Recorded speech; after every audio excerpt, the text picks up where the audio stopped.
सूरज के ढलते ही भूल जाओ क्या हुआ कल। नया दिन आया है, नई सुबह लाया है। जिंदगी चमक जाएगी रोशनी से। आप उम्मीद तो रखिए। गुड मॉर्निंग फ्रेंड्स, कैसे हैं सब? पहले से बेटर हूँ। अभी मुंह में छाले अभी हैं, दवाई चल रही है और सुबह हो गई थी, जल्दी हो गई थी क्योंकि रात को अनईजी था, नींद आ नहीं रही थी प्रॉपरली। तो उठ तो टाइप से गए थे, बट वही बस बिस्तर में पड़े पड़े पड़े पड़े 12 साढ़े 12 बजा दिए हैं। अब मैं उठी हूँ, ये गए हैं तो थोड़ा बेड वेड सही किया, अभी मशीन लगाऊंगी। हैंगर वैंगर मैंने जमा दिए हैं अभी फ़िलहाल तो ऐसे ही है। अभी अलमारी नहीं हटाई, इधर नहीं की, देखते हूँ दिन में दिया आएगी तब करूँगी। और अभी मैं क्या कर रही हूँ, अभी मैं समृद्ध और अपने नाश्ते की तैयारी कर रही हूँ क्योंकि इन्होंने तो चाय के साथ ब्रेड बटर खा लिया था। तो अभी मैं कर रही थी गोभी। ये इतने सारे फूल गोभी के ना फ्रिज में पड़े हुए थे, तो थोड़ी कुतर लेती हूँ पराठों के लिए और थोड़ी की सब्जी बना देती हूँ। चलिए, मैंने कहा मैं पहले गुड मॉर्निंग करूँ। So good morning friends, hope करती हूँ कि आप सब अपने घर में बहुत अच्छे होंगे। प्लीज़ हमारे लिए भी दुआ कीजिए कि ये जो मौसम है ये थोड़ा असर कम करे और हम भी अपनी ज़िंदगी इजीली और आराम से जी सकें सही तरीके से। तबीयत ख़राब होती है ना तो कुछ करने का मन नहीं करता, बात करने का भी मन नहीं करता। पर पता नहीं, जब से ये व्लॉगिंग शुरू की है, आप लोगों से बात किए बिना दिन नहीं निकलता। ऐसा लगता है जैसे कोई कमी है। जब मम्मी पापा गए थे तो बड़ा अकेलापन लगता था कि यार किसी से भी बात नहीं कर सकती। होता है कहीं ना कहीं, कुछ होता है जो सिर्फ पेरेंट्स से ही शेयर किया जा सकता है। तो जब मम्मी पापा चले गए थे तो बहुत ज़्यादा अकेलापन हो गया था, इतना ज़्यादा अकेलापन हो गया था कि कई बार तो दिमाग फटने को आ जाता था कि यार इतनी जल्दी क्या थी, भगवान को क्यों बुला लिया उन्हें। थोड़ा और टाइम समय दे देते ताकि हम भी थोड़े और मैच्योर हो जाते। पर मैं कोशिश करती हूँ कि मैं रो के उनको याद ना करूँ। मैं उनकी अच्छी चीज़ें याद करती हूँ, पापा की, मम्मी की, ताकि मेमोरीज जो है ना वो हमेशा फ्रेश रहे। रो के कभी याद नहीं करूँगी। पर अपने भी रोना आ रहा है कि बहुत अकेलापन लगता है। तो व्लॉगिंग शुरू की तो लगा कि हाँ, कोई बात करने वाला है जिससे मैं बात कर सकती हूँ और डे टू डे का जो भी मेरा रूटीन है वो शेयर कर सकती हूँ। तो आप लोगों से धीरे धीरे खुल रही हूँ, धीरे धीरे बात बढ़ा रही हूँ। अच्छा लगता है, आप लोग सुन लेते हैं मेरी बात को। बहुत कंफर्टेबल हो जाती हूँ मैं कई बार कि अच्छा है कि मैं आपसे बात कर रही हूँ, अदरवाइज़ मैं पागल हो जाती कि मैं किससे बात करूं। अच्छा लगता है। आज ज़्यादा बोल ली ना, देखा कितना फ़र्क पड़ा दवाई टाइम से लेने से। बोलने में ज़बान तो चल रही, हाँ तकलीफ़ है पर इतनी तो चल रही है। चलिए मैं ज़रा गोभी का काम कर लूँ, सब्जी चढ़ा लूँ, कतर लूँ। काम शुरू। ये गोभी मैंने फ्राई करने के लिए रख दी है, आधी ऑलमोस्ट हो गई है पर थोड़ी और लाल करूँगी। साइड बाय साइड मैंने दूसरा कढ़ाई भी चढ़ा दिया है जिसमें ऑयल है, जिसके अंदर मैं प्याज टमाटर का मसाला भरने जा रही हूँ। तो ये प्याज मैंने कस लिए हैं, पर ये ज़्यादा बारीक नहीं किए हैं, थोड़े से ही किए हैं। ये मैं जो शादियों में बनती है सब्जी उस टाइप की बना रही हूँ, फ्राई वाली। आलू भी मैंने काट के रख लिए हैं। तो बस अब साथ साथ सारे काम कर रही हूँ। 3 in 1 काम कर दिया है मैंने। ये गोभी मैं मसाले में डाल चुकी हूँ और जो मसाला बना था उसमें ही मैंने थोड़ा एक्स्ट्रा मसाला बनाया था क्योंकि दिया को एज चटनी ये चाहिए था। उसको था कि कुछ ऐसी चीज़ बनी हुई रखी हो फ्रिज में जो वो सुबह सुबह ब्रेड पे या रोटी के साथ लेके जा सके ब्रेकफास्ट के लिए। तो रोज़ रोज़ बच्चा मेयोनीज, चीज़, अंडे खा खा के भी बोर हो जाता है। तो इसलिए ये मसाला मैंने बना के रख दिया है। ये वो ब्रेड पे लगा के सिंपल ब्रेड लेके जा सकती हैं। आलू मेरे फ्राई हो गए हैं ऑलमोस्ट। थोड़ा सा मैं चाह रही हूँ कि लाल और हो जाए, थोड़ी सी लेयरिंग आ जाए। तो उसके बाद मैं सीधा फिर इसको आलू गोभी में डाल दूँगी। गोभी ऑलरेडी गली हुई है तो मुझे ज़्यादा फ्राई नहीं करना है, बस आलू और गोभी मिक्स करके और जो गरम मसाला काली मिर्च है वो डालना है और धनिया वगैरह डाल के इसको कंप्लीट कर दूँगी। सफाई हो चुकी है, अभी अभी वो करा है, उसने पोछा लगाया, पंखा चला के गई है, अंदर कमरे में भी चल रहा है तो इसलिए मैं अंदर भी नहीं जा रही। इधर किचन में थोड़ी हवा कम आती है इसलिए इस साइड आके खड़ी होगी। अभी वो बैल्कनी और बाथरूम धो रही है, बस उसके बाद फिर मैं कंप्लीट, उसके बाद मैं अब बनाऊंगी गोभी के पराठे क्योंकि समृद्ध को भी भूख लग चुकी है। बस तेल निचुड़ जाएगा, इसको रखती जाऊंगी, एक काम खत्म, इसकी गैस बंद। अब उसको हिलाऊंगी और उसके लिए मुझे कैमरा रखना पड़ेगा। चलिए मैं पहले सब्ज़ी को फिनिश कर लूँ क्योंकि फिर मुझे नाश्ता बनाना है। गोभी के पराठे बनने शुरू, बस अब ये सैमी को खिला के फिर मैं चाय रखूँगी। पता नहीं आप लोगों को मेरी आवाज़ कैसे आ रही होगी मुझे कई बार खुद ही अपनी आवाज़ नहीं आ रही।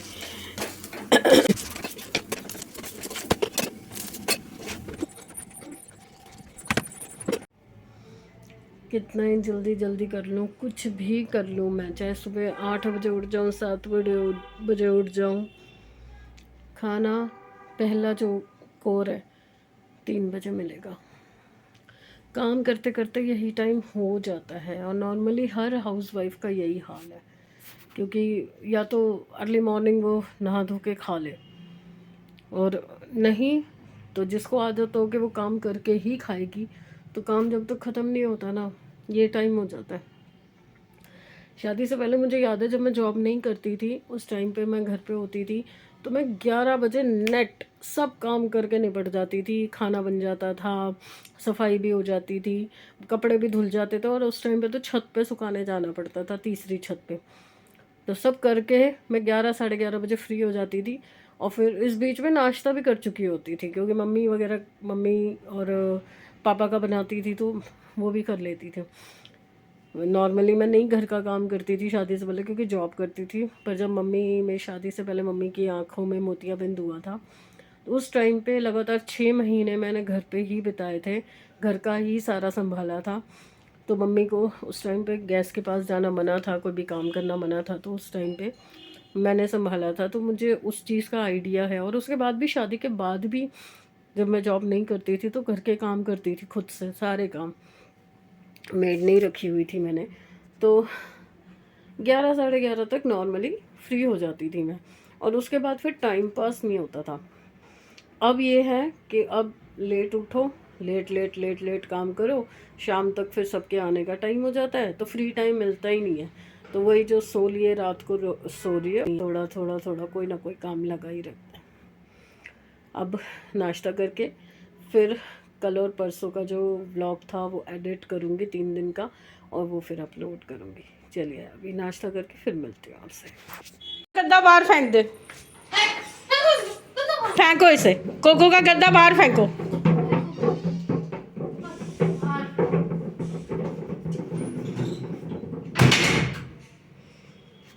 तंग कर रहा है ना ये।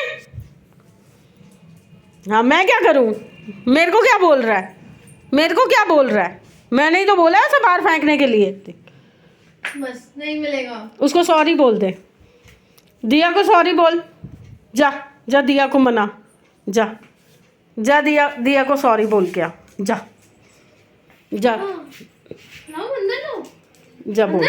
बोल। तंग नहीं करेगा ना।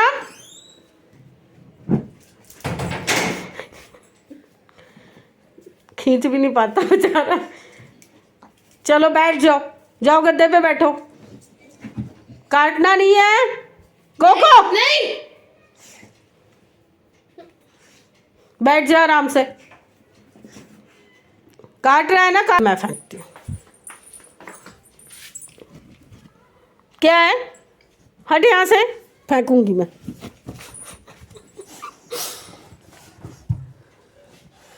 काट रहा है, दिया डंडा दियो, ये फेंक देती हूँ मैं, इसकी हड्डी फेंक रही हूँ मैं। देखते को पूरा इंस्ट्रक्शन दे रहा है कहाँ पे है इसकी हड्डी है। नीचे गई है, डंडा दूं? मिल गई, मिल गई। दे दे, दे मेरे को, दे दे।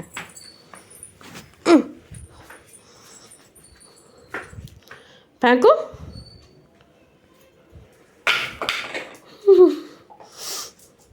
चलो आराम से खेलो अब गद्दे पे बैठ के। एक्सीडेंट हो एक मिनट दोबारा। ऐसा होता है, एक कार का एक्सीडेंट हो जाता है, ओए, वो कार पूरी चकनाचूर हो जाती है, फिर भी उसकी लाइटें बंद बुझ कर रही होती है, बता कैसे।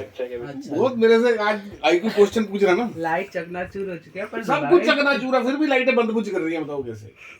देखो इसका बहुत ही साइंटिफिक रीजन है क्योंकि एक्चुअली में तारे अभी भी जुड़ी हुई है, बाहर का सामान टूट चुका है। मैं कह रहा हूं, फिर भी लाइटें बंद बुझ कर रही है, ध्यान से कैसे? समझ। पापा कह रहे हैं गाड़ी वही जो का शब्द है, एक्सीडेंट जैसे होता तुमने है, कहा। एक सेकंड, वैसे गाड़ी ये- का एक्सीडेंट होता है और उसके सारे पार्ट टूट चुके फिर भी हैं, लाइटें उसके बंद बुझ कर बाद रही हैं। लाइटें कैसे बंद बुझ कर सकती हैं? फिर भी वो कर रही है बंद बुझ। इंडिकेटर ऑन था। अब क्या मेरे से आईक्यू क्वेश्चन ले गए, साले तेरे दांत तोड़ दूंगा। एक्चुअल तो बताओ। लाइटें बंद बंद है और बुझ रही है, बंद बुझ रही है। जब टूट गई तो दोनों चीजें हुई ना, बुझ गई ना। अब मैं पूछता हूँ। अब आओ बहुत आसान है मेरे वाला, तो ठीक है। मेरे वाला सबसे आसान था। नहीं मैं बताता हूँ। खिड़कियां को खुली, दरवाजे को बंद है। नहीं, अरे राम। एक जापानीज शिप है। बताओ, नहीं सुनो, एक जापानीज शिप है। इंडियन क्यों नहीं है? नहीं अब बोलने तो दो उसे। तो सीधा अच्छा, बोलने दो। शिप है, ठीक है, शिप है, उस पे फुल फ्लैग लगा हुआ है, सब है, ठीक है। तो क्या होता है, ये जो उसका मास्टर होता है, जो शिप का कैप्टन होता है, क्या कहते हैं शिप का? हाँ कैप्टन है। ठीक है। कैप्टन को क्या कहते फिर हैं? वो ऑयल करने जाता है कुछ पार्ट्स को, और उसकी रिंग वो टेबल पे छोड़ देता है। जब आता है तो रिंग गायब होती है। उसको 3 लोग लगते हैं जो चोरी कर सकते हैं। तो सबसे पहला होता है कुक। वो कुक से पूछता है, कुक कहता है मैं रात का खाना बना रहा था। फिर वो पूछता है इंजीनियर से, इंजीनियर कहता है मैं तो इंजन रूम में था, मैं गाड़ी चला रहा था, मतलब शिप स्टीयर कर रहा था। फिर वो होता है ना, जो वो मास्ट होता है ना, एक शिप पे फ्लैग होता है, जो अरे वो कपड़ा होता है ना जिससे हवा से आगे बढ़ती है, वो मास्ट मैन कहता है फ्लैग किसी ने उल्टा लगा दिया था, मैं उसको सीधा कर रहा था। अब कैप्टन को एक सेकंड में पता चलता था कि किसने चुराई है। आप बताओ किसने? जो वो है झंडे वाला, क्यों? क्योंकि वो झंडे को एडजस्ट करने के लिए रिंग समझ के ले गया उसकी। नहीं, वाह, आंसर सही है पर रीजन लगता है। आंसर तो झंडे वाला समझ आ गया था। हाँ। वो गया ठीक करने। झंडा झंडा झंडा झंडे वाला, झंडे पे फोकस करो। तो बता ही देना फिर, जब इतना झंडा झंडा ही बता झंडा कर दिया, रहा है। अब बताओ, झंडा सोच लो, जापानीज शिप है, किस चीज का झंडा होगा उस पे? जापानीज शिप पे क्या इंडिया का झंडा लगाऊंगा मैं? वाह वाह वाह वाह वाह। जापानीज शिप है, झंडा किस चीज का होगा? जापान का। हाँ, तो जापान का झंडा कैसा होता है? तो उसमें रिंग का क्या मतलब है? अब भाई सोचना पड़ेगा ना, जापान के झंडे में रिंग होता है। जापान का झंडा क्या होता है? तुम्हें जापान का झंडा पता है? भूल गया। जापान का झंडा नहीं आता? नहीं यार। बना देता हूँ। येलो एक स्क्वायर, उसमें एक लाल गोला, व्हाइट का बाहर और अंदर व्हाइट गोला, लाल गोला, बस यही होता है। हाँ क्योंकि वो उल्टा और सीधा सेम है। हाँ। तो वो लाल गोले के अंदर व्हाइट गोला नहीं था। अरे नहीं, चाहे वो उल्टा लगाओ या सीधा लगाओ, वो सेम ही सेम ही दिखता है। रहेगा ना वो। तो उससे रिंग का क्या मतलब है? अरे तो वो झूठ बोल रहे हैं ना, इसका मतलब रिंग उसके पास है। क्या हो गया तेरे को? मम्मी आपकी उसने भी बंदूक हो रही क्या है क्या? बोला? नहीं नहीं, एक मिनट, बंद उसने हो गया। क्या बोला था? उसने बोला था झंडा किसी ने उल्टा लगा दिया था, मैं उसे सीधा कर रहा था। जब अच्छा, झंडा वो उल्टा सीधा वर्डिंग एक मैंने जैसा ही ध्यान नहीं दी। ठीक है, ओके, ठीक है। पर मुझे जापान का झंडा भी नहीं पता। मैं भी भूल गया था ना। ठीक है लाल पापा, रंग का था, सबसे आसान।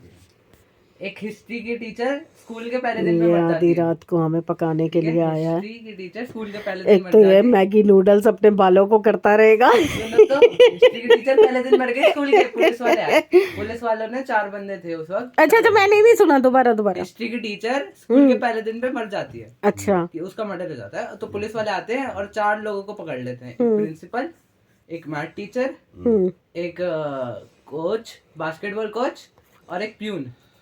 ठीक है। प्रिंसिपल कहता है कि मैं तो प्रिंसिपल ऑफिस में बैठा हुआ था अपने। मैथ टीचर कहता है कि मैं मिड ईयर के एग्जाम ले रहा था। ठीक है। और यही झूठ कोच बोल रहा कहता है, अब आंसर सुन तो लो। कोच कहता है कि मैं तो प्रैक्टिस करा रहा था। प्यून कहता है मैं सफाई कर रहा था। कौन है? वही है जिसने बोला मिड ईयर के एग्जाम ले रहा था, अभी तो स्कूल खुला है, मिड ईयर कहाँ से आ गया? देखो ये तो बकवास था। हाँ, लास्ट एक सीरियल किलर होता है, वो 5 लोगों को पकड़ लेता है, ठीक है।